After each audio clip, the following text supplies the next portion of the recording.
Kumay ka na ba sa mga rap na naririnig mo ngayon? Gusto mo bang makarinig ng bago? Sa video natin ngayong araw, ating tatalakayin ang ilan sa mga rising Filipina rappers na kailangan nyong abangan.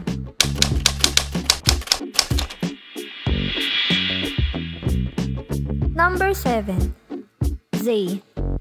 Hindi inaasahan ng Filipina rapper na si Zay Zacarias na magiging mainit ang pagtanggap ng mga fans sa track niyang Pantsu. Buwelta umano ito ni Zay sa kantang Neneng B ni Nick Makino dahil sa sexist lyrics nito. Ayon pa kay Zay, naging inspirasyon niya rin sa pagsulat niya ang hindi makatarungang pagtrato sa mga babae sa lipunan. Kaya naman, napakarami ang humanga sa kanya dahil dito at sumang-ayon. Under ngayon si Zay ng independent record label na Goodson Music PH. Ilan sa kanyang mga hit song ay ang Eddie Wag, Hella Bad, Caliber at Zone na available na rin sa mga streaming platform. Number 6. Binibining Beats.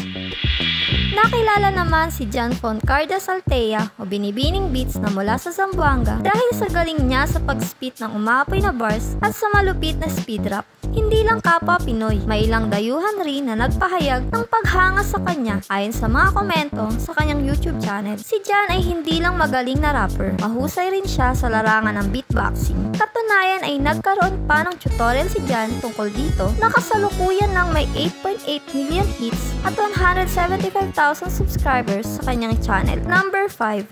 Alex Bruce.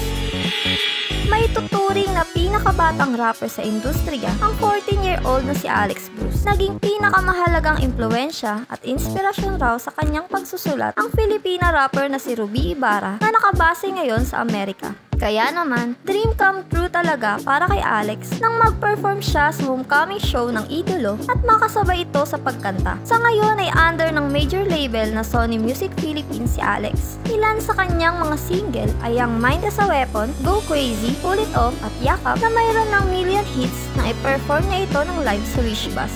Number 4. Peaceful Gemini.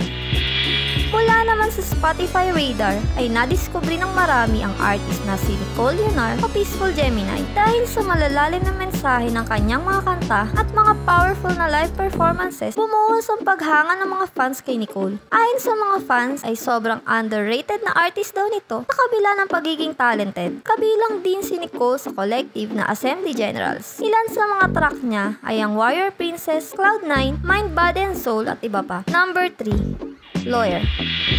Kasabay ng release ng Puot at Pag-ibig album ni Glock 9 ay nakilala natin ang young artist na si Lawyer Justin De La Liana. Natatangi ang madamdaming pag-awit ni Lawyer sa mga track ni Glock 9 na Sanib at Oka, kaya naman hinangaan siya ng maraming hip-hop fans. Sa ngayon ay nasa ilalim siya ng asintada management ni Glock 9 kaya siguradong marami pa tayong aabangan sa kanya. Number 2. Tiffany Lay.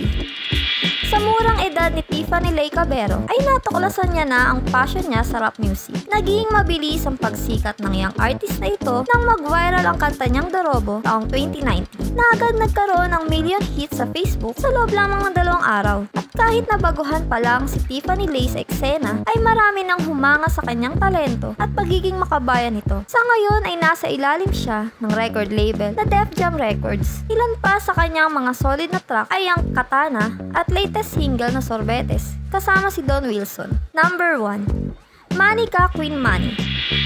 Si Nika Pauline Lamelo o Manika Queen Manny ay mula sa Nueva Ecija. Si Manika ay may tuturing na isa sa mga rising femces ngayon dahil sa kanyang mababawing snow bars at madiin na pagrarap. Naikumpara pa nga si Manika sa international female rappers na si Cardi B at Nicki Minaj ng ilang mga hip-hop fans dahil sa speed rap nito at umaapoy na lyrics. Sa mga hindi nakakaalam, naging bahagi si Nika ng I Can See Your Voice Season 3 noong nakaraang taon at marami rin ang nakapansin sa kanyang husay sa pag-awit. Ang kanyang kantang Madiskarte na Pinay at Seryosohan ay may libo-libong hits na sa YouTube at patuloy pang tumataas. Sino sa tingin mo sa kanila ang kaabang-abang? May alam ka bang hindi na isama sa ating top list? Komento lang ang inyong sagot sa ibaba. Para sa iba pang content, bisitahin at mag-subscribe lamang sa aming YouTube channel.